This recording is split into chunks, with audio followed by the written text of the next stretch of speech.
여름 휴가 계획 세우셨나요? 언제였나 싶게 코로나 팬데믹의 영향이 일상에서 빠르게 사라졌습니다. 여름 휴가 하면 떠오르는 기업, 개인적으로 코로나 팬데믹을 잘 넘긴 기업 중 하나로 이 기업이 떠오르는데요. 투자자분들도 동의하실까요? 오늘 종목연구소는 대한항공 분석해 보겠습니다.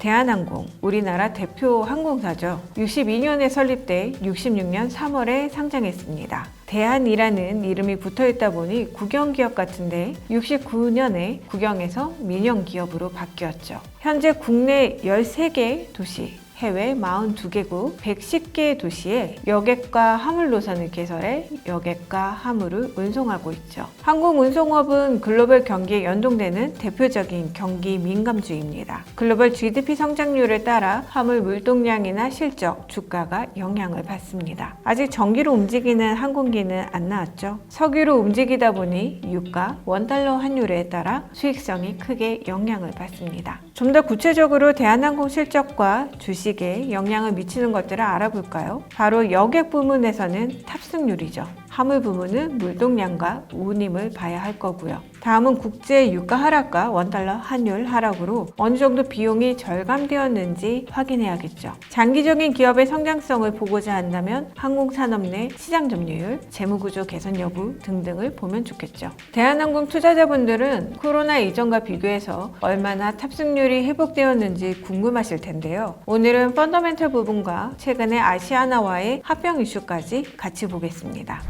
먼저 코로나 직전과 비교해 운항이 얼마나 회복이 되었는지 확인해 보겠습니다. 1분기를 기준으로 보면 DB증권은 국제 여객 공급은 2019년과 비교해 67% 가까이 회복되었다고 보았습니다. 국제 여객은 82% 수준, 국내 여객은 87% 정도 탑승률이 올랐었다고 봤습니다. 최근 일본 여행 다녀오시는 분들이 늘기 시작하더라고요. 2분기 이후에는 중국과 일본 등의 근거리 노선의 본격적인 회복이 기대됩니다. 신영증권은 연말까지 코로나 이전의 여객 수준과 비교해 최대 80%까지 회복하는 것이 목표인데 현재 70% 수준이라 곧 80%대 실현이 가능해 보인다고 분석했습니다. 여러 노선 중 중국 노선의 완전 정상화 여부가 국내외 여객 수요 100% 정상화를 가를 것이라고 보았습니다. 하나증권은 국제선 수송은 코로나 이전인 19년 1분기에 69% 수준으로 회복했고 탑승률은 82.3%를 기록했다고 분석했습니다. 특히 3월 일본 노선 여객 수송은 97.3만 명으로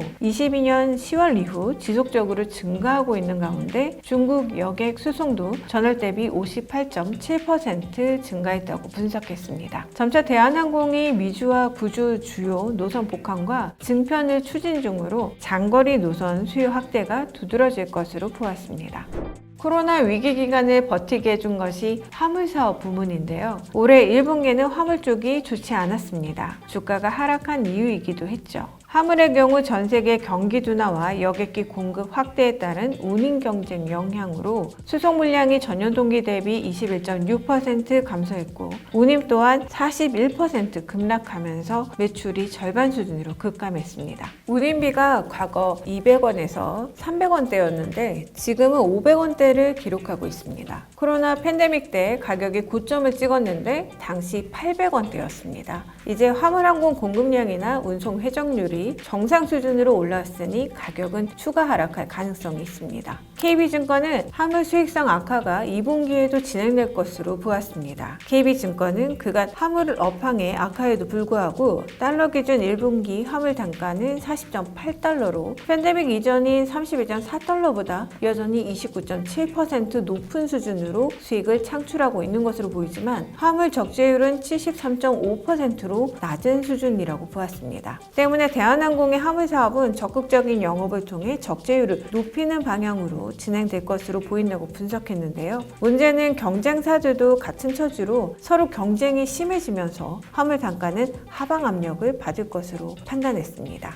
다른 의견도 있습니다. 하나증권은 항공 화물의 경우 수요가 이미 코로나 팬데믹 이전 수준까지 감소한 가운데 바닥이라는 인식이 확대되며 매출 감소세는 제한적일 것으로 보았습니다. 더 긍정적인 분석을 볼까요? 한국투자증권은 영업이익이 2분기를 바닥으로 턴어라운드할 전망이라며 여름 전에 매수하라고 추천했습니다. 2분기 실적이 바닥이고 화물 운임이 빠지고 있지만 하락폭이 둔화되었고 계절적으로도 더 이상 크게 나빠질 시황은 아니라고 보았네요. 3분기는 이익 모멘텀이 부각될 것으로 보았는데요. 화물 반등이 예상되고 중국 리오프닝 수요가 본격화되고 근거리 지역에 몰렸던 해외여행 수요가 여름 성수기로 갈수록 유럽 등의 장거리 노선으로 확산될 것으로 보기 때문입니다. 하나증권도 2분기 증편으로 3분기 본격적으로 장거리 노선 영업이 강화될 것으로 보았습니다. 전통적으로 유럽 노선은 3분기가 성수기입니다. 더위가 한풀 꺾이면 유럽 여행 많이 가시죠? 대한항공은 지난 3월부터 인천 취리, 인천 프라하 노선을 코로나 이전과 동일한 주 3회 운항 스케줄로